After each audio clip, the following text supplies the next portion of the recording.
కి 98 కోట్ల ఖర్చుతోటి 165 కిలోమీటర్ల మేరకు రోడ్లు వసతి కల్పిస్తున్నాం. నీటి ఎద్దడి గ్రామాల్లో ఉపాధి హామీ పథకం నిధులతోటి చెక్ డ్యామ్స్ కుంటలు నిర్మించి భవిష్యత్తులో నీటి ఎద్దడి లేకుండా చేద్దాం. అన్ని ప్రభుత్వ సంస్థ భవనాల్లో రూఫ్ టాప్ హార్వెస్టింగ్ కట్టడాలు నిర్మించి వర్షపు నీటిని భూమిలోకి ఇంకించాలి. ఈ పనులన్నీ కూడా ఇది చాలా కీలకం. ఈ పనులన్నీ ప్రజల భాగస్వామ్యంతో పూర్తి స్థాయి నాణ్యత ప్రమాణాలతో చేపట్టాలి. చేసిన పనుల్ని ప్రజలు కూడా సంరక్షించుకోవాలి, అది మన బాధ్యత కూడా. ఈ పనుల్ని క్వాలిటీ కంట్రోల్, సోషల్ ఆడిట్ విభాగాలు ఎప్పటికప్పుడు పర్యవేక్షిస్తాం. వీటి ద్వారా ఏమాత్రం లోపాలున్న చర్యలు తీసుకుంటాం.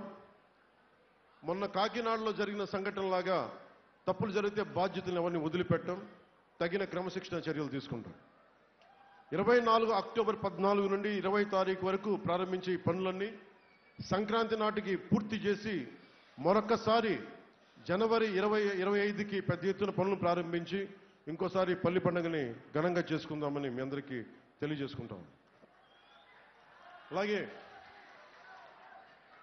గౌరవ పార్లమెంట్ శాసనసభ్యులు శ్రీ వల్లభనేని బాలశౌరి గారు చెప్పింది, ఎంపీ ల్యాడ్స్ కింద మనకి ఇండియన్ మెడికల్ కౌన్సిల్ ప్రకారం ఇది చర్యలు తీసుకోవాలన్న ఒక ఆలోచన ఆయన మనస్ఫూర్తిగా వల్లభనేని బాలశౌరి గారిని అభినందిస్తున్నాను. వారు ఒక మొబైల్ ఈ క్యాన్సర్ని కనుక్కొని డిటెక్ట్ చేసే ఒక మొబైల్ క్లినిక్ని తీసుకొచ్చారు ఎంపీ ల్యాడ్స్ ద్వారా. ఇది మన మచిలీపట్నంలోని అన్ని నియోజకవర్గాలు తిరిగి అన్ని గ్రామాలు తిరిగి డిటెక్ట్ చేసి ముందస్తుగానే అంటే తొలి దశలోనే క్యాన్సర్ని ట్రీట్ చేయొచ్చు. అందుకని ఇది మనస్ఫూర్తిగా వారు తీసుకొచ్చినందుకు వారికి నా ప్రత్యేక అభినందనలు తెలియజేస్తా ఉన్నాను. అలాగే నాకు ప్రధానమంత్రి మోదీ గారితో సత్సంబంధాలు ఉన్నాయి. వారంటే నాకు చాలా అపరిమితమైన గౌరవం, అపారమైన గౌరవం. కానీ నాకు ఉన్న ఈ సాన్నిహిత్యాన్ని కానీ ప్రజల ఆకాంక్ష అది మన మచిలీపట్నం కూడా కలవాలని ఇక్కడి నుంచి కూడా ఉంది. So Machilipatnam to Repalle and బాపట్లలో మనకి హౌరా టు చెన్నై లైన్ కలపాలి అనేది అందరి ఆకాంక్ష. ఖచ్చితంగా దీన్ని ఈ సమీప భవిష్యత్తులోనే దీని మీద ఒక చర్చలు జరిపి మనందరికీ ఒక మంచి శుభవార్త తీసుకొచ్చేలా ఒక మనస్ఫూర్తిగా ప్రయత్నం చేస్తాం అని చెప్పి మనస్ఫూర్తిగా తెలియజేసుకుంటాం.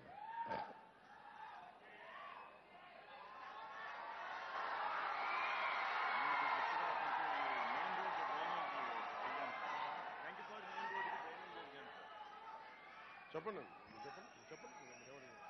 సార్ చిన్న విజ్ఞప్తి సార్, కంకిపాడు గ్రామ ప్రజలు కోరిక, ఇది ఎప్పటి నుంచో ఉన్న గ్రామం.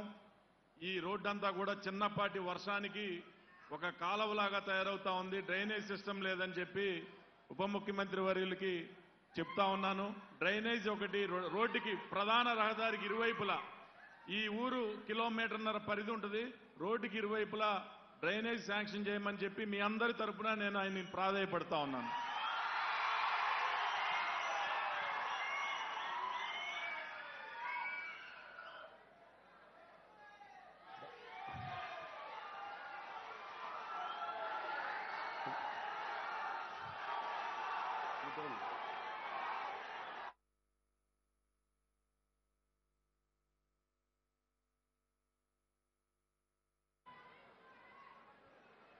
బొడే ప్రసాద్ గారు చెప్పింది నాకు నా మాట మీద నాకు చాలా ఒళ్ళు దగ్గర పెట్టుకుని మాటిస్తాను. అందుకే నిలబడాలి కదా మాట. కనీసం పారిశుద్ధ్యం క్లీన్గా ఉండాలి. డ్రైనేజ్ అండర్గ్రౌండ్ డ్రైనేజ్ లేదని చెప్తా ఉన్నారు. అందుకే కలెక్టర్ గారిని కృష్ణతేజ గారిని అడిగాను. ఇది చెప్పారు కాబట్టి దీన్ని ఖచ్చితంగా పరిశీలించి, అంటే ఏం లేదు మాట ఇచ్చేస్తే చేసేయాలి కాబట్టి ఖచ్చితంగా దీన్ని ఎగ్జామిన్ చేసి దీన్ని పర్యవేక్షించి ఈ సమస్యని క్షుణ్ణంగా తెలుసుకొని ఈ సమస్యకి ఒక పరిష్కారం ఎదుగుదామని మనస్ఫూర్తిగా తెలియజేస్తాను.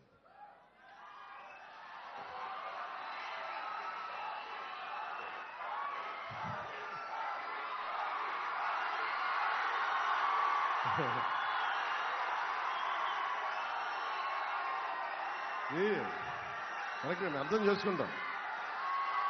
మనకి వినోదం, సినిమా నాకు అర్థమైంది. నేను చాలా కాలం ఓజీ అంటూ నాకు మోడీ గారిలాగా అనిపించేది.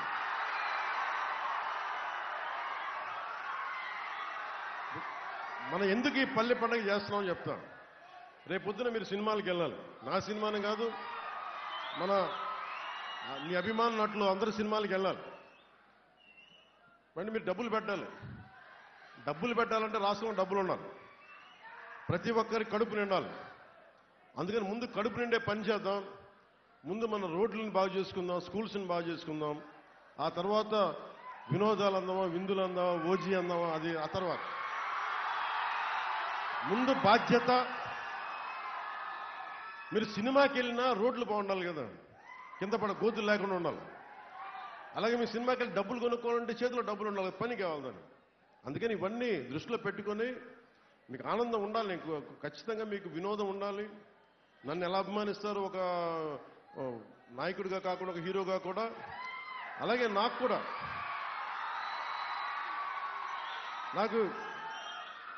ఫిలిమ్స్లో ఉండే ఏ హీరోలతో నాకు ఇబ్బంది లేదు. ఎవరు నిన్ను పోటీ పడిన ఎవరితోటి, ఎందుకంటే అందరూ ఒక్కొక్క స్థాయిలో నిష్ణాతులు ఒక్కొక్కళ్ళు.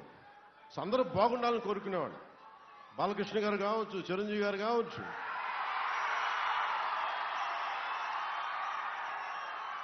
మహేష్ బాబు గారు కావచ్చు, తారక్ గారు కావచ్చు, అల్లు అర్జున్ గారు కావచ్చు, రామ్ చరణ్ గారు కావచ్చు, నాని గారు కావచ్చు, అందరూ పేరు చెప్తే చాలా లిస్టులు అనంతం అనుకోండి. ఈ అందరు హీరోలు బాగుండాలని కోరుకుంటాం. సో కానీ మీ అభిమాన హీరోలకి మీరు జై కొట్టేలా ఉండాలంటే ముందు రాష్ట్ర ఆర్థిక వ్యవస్థ చాలా బాగుండాలి. సో ఆర్థిక వ్యవస్థ మీద ముందు దృష్టి పెడదాం. మీకు పని కావాలి, మీకు స్కిల్ డెవలప్మెంట్ కావాలి. ఇవన్నీ చేసి ఆ తర్వాత విందులు వినోదాల తర్వాత చేద్దాం మనస్ఫూర్తిగా తెలియజేసుకుంటూ, ఈ కార్యక్రమానికి సహకరించిన ప్రతి ఒక్కరికి పేరు పేరున ధన్యవాదాలు తెలుపుకుంటూ, బోడే ప్రసాద్ గారికి ప్రత్యేక ధన్యవాదాలు తెలుపుకుంటూ, ఈ కార్యక్రమానికి సహకరించిన పోలీస్ ఉన్నతాధికారులకి, దారి పొడుగుతా ఉన్న కానిస్టేబుల్ సోదరులందరికీ, ఎంటైర్ పోలీస్ డిపార్ట్మెంట్కి ధన్యవాదాలు తెలియజేసుకుంటూ సెలవు తీసుకుంటూ